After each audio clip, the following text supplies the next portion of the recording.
You're listening to Voice of Sayar podcast, and this is episode number 57.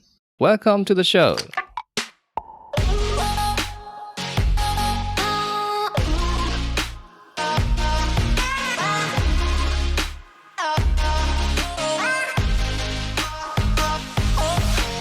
Hi everyone, this is yours truly, Sayar, and I am so glad that you are able to tune into my voice now. I am also excited today because I want to share with you a tip that can help you feel more fulfilled and better focused as you struggle through each day of your life. And more importantly, this is not just about boosting your productivity. This tip may also help you deal better with your anxieties, so it can have some positive impacts on your general well-being too. In the first part of this episode, I'm going to give you my thoughts on the relationship between anxiety, toxic productivity, and our ability to concentrate. Then, in the later part, I will tell you how exactly I cope with that kind of problems by using a framework that I have developed in recent years. So, if you want to improve your everyday life without jeopardizing your mental health, get ready for what I have to share with you today.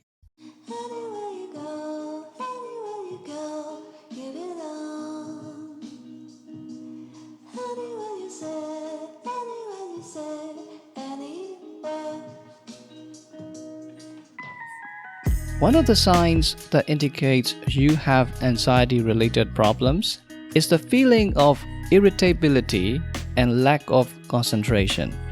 It means you are more easily annoyed and more prone to distractions compared to other people around you. Have you ever felt like you are constantly worrying about the endless matters of life or work and feeling unfulfilled at the end of each day? If you have, there is a high chance that you are an anxious person who is easily irritated by even the smallest of things. But don't worry, my friend, you are not alone. It is a common experience for many people these days. And it also doesn't mean that there is something wrong with your mind. If you are like most people, like yours truly, the root of your anxieties may have something to do with your ambitions and goals rather than your mental health. I mean, think about it. People today are a lot more obsessed with achievement and productivity than the previous generations were. In my experience, more than half of the people I know are overambitious. They try to set unrealistic goals and expectations for their work and life, which eventually leads to stress and burnout. And then there are people who like to cram too many personal tasks into a day, such as cleaning the house, running errands, and meeting up with friends, among countless other activities. This kind of behavior can leave us exhausted and unsatisfied at the end of the day, while also failing to balance our priorities. And it is also not hard to understand why we fall into the trap of overambition. You see, the world today is filled with endlessly updating streams of information that are competing for our attention.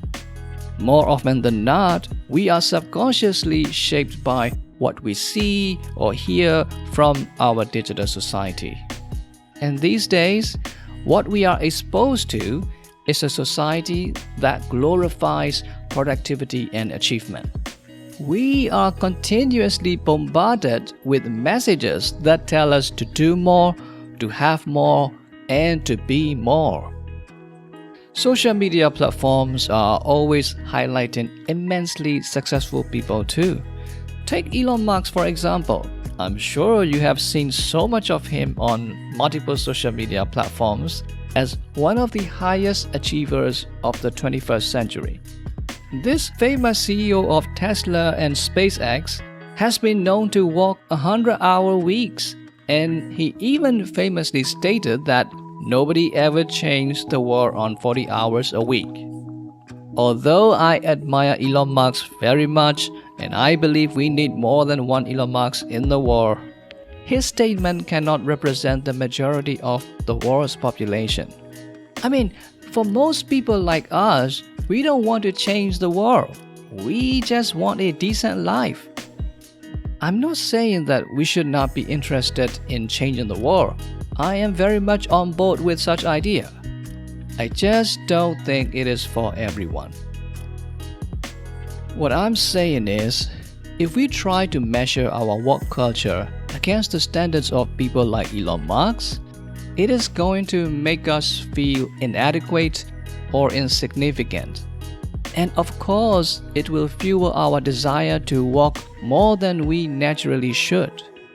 But that doesn't mean we have to adopt such behavior as a regular part of our life.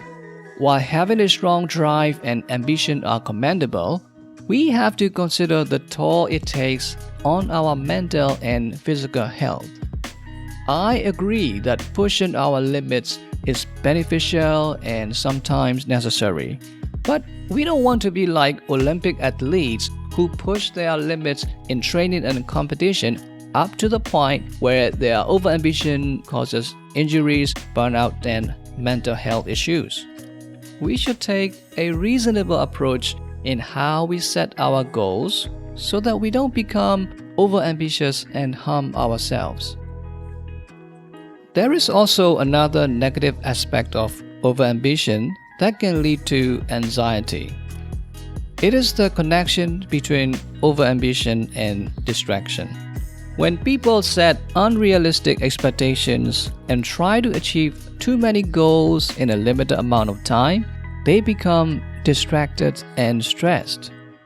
Because of too many tasks at hand, they start to lose their ability to differentiate what is important from what is not, as they frequently switch from one task to the next. As the number of unfinished tasks from their to-do list grow, they start to feel anxious about it. And guess what? As soon as anxiety kicks in, people become more likely to make mistakes and stupid decisions. What was initially set out as a plan to achieve more becomes counterproductive. If you are a busy enough person, you must have experienced a situation in which you have to worry about multiple things at the same time, even though you should be working fully on the tasks at hand. For example, let's say you are preparing for a business meeting or an important video call. You know you should be concentrating only on the tasks at hand, but let's say you heard some bad news about your work before the meeting.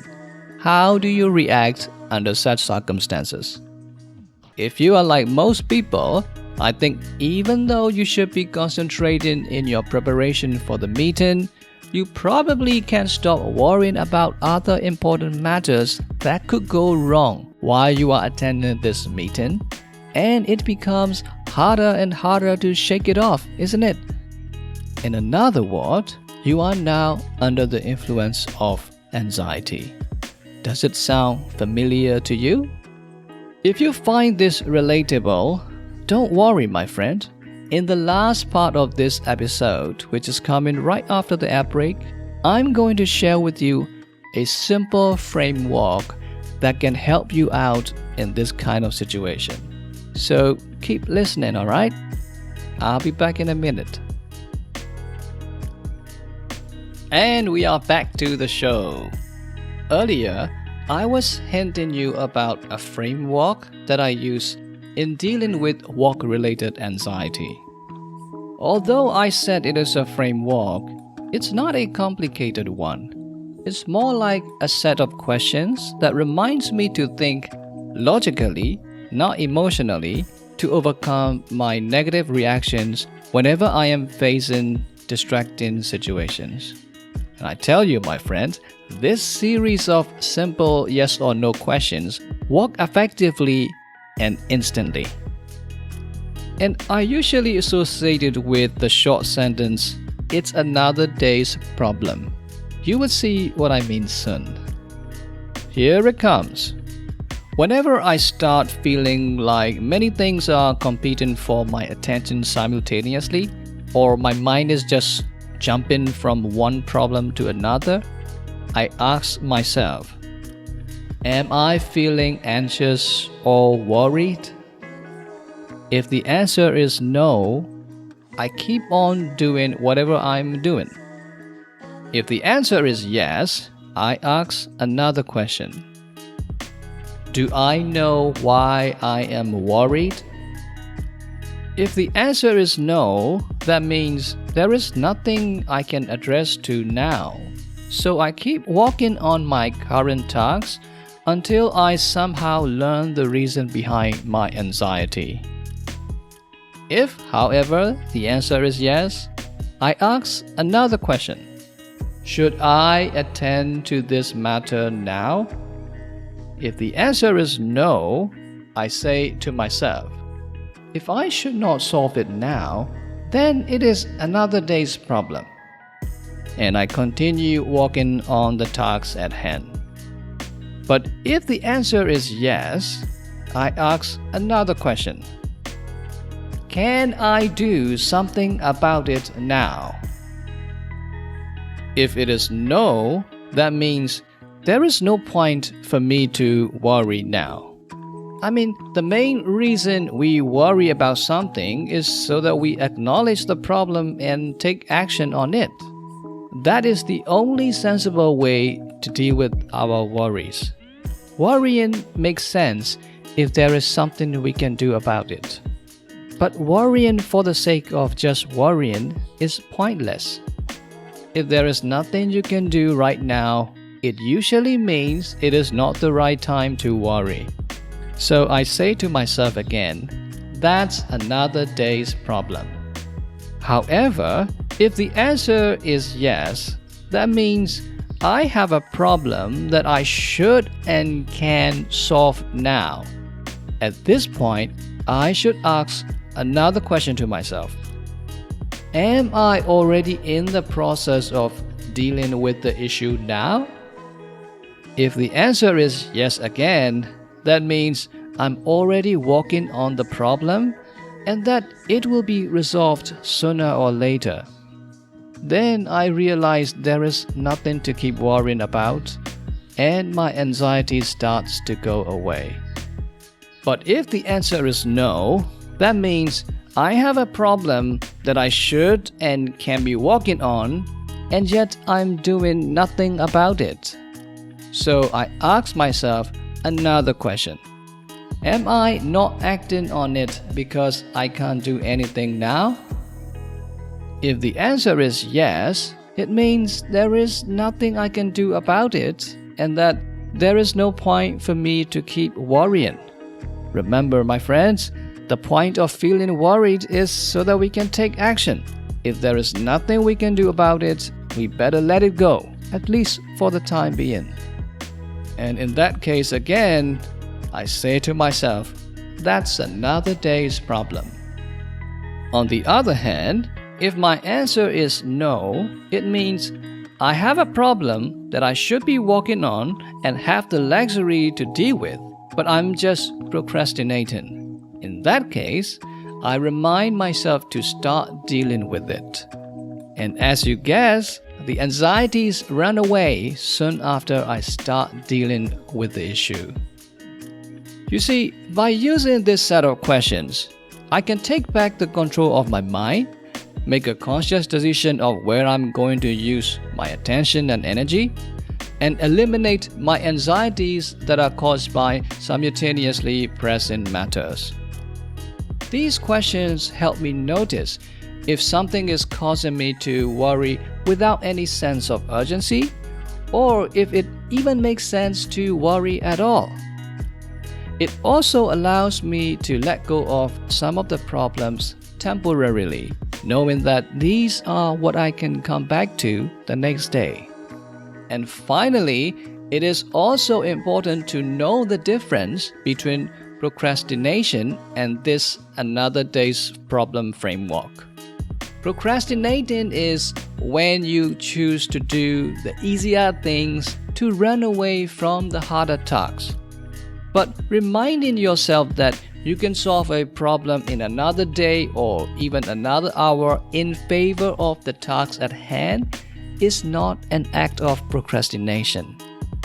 It is a way of reprioritizing what to focus on now and what to later. So these two cannot be more different. Alright, ladies and gentlemen, boys and girls, this is the end of this episode. I really hope this episode reminds you that daily productivity and achievements are not the only markers of success, and that being overambitious every day will leave you with anxieties and distractions.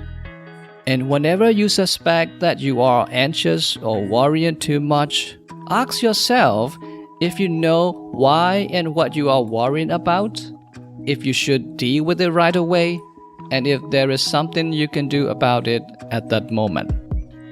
If your answer is yes to those questions, and you are moving towards the issue to resolve it, you don't have to worry about it anymore. And if your answers to the questions turn out to be no, you also don't have to worry about the problem because it is not the right time to feel that way since you have no control over the matter, and the only thing you can do is to let it go temporarily. Well, with this tip, I hope you can get through your days better prioritized, a bit more fulfilled, a bit more meaningful, and of course, with significantly less anxiety. Thank you so much for listening, and I hope you come back for more. I will see you in the next one. Goodbye for now.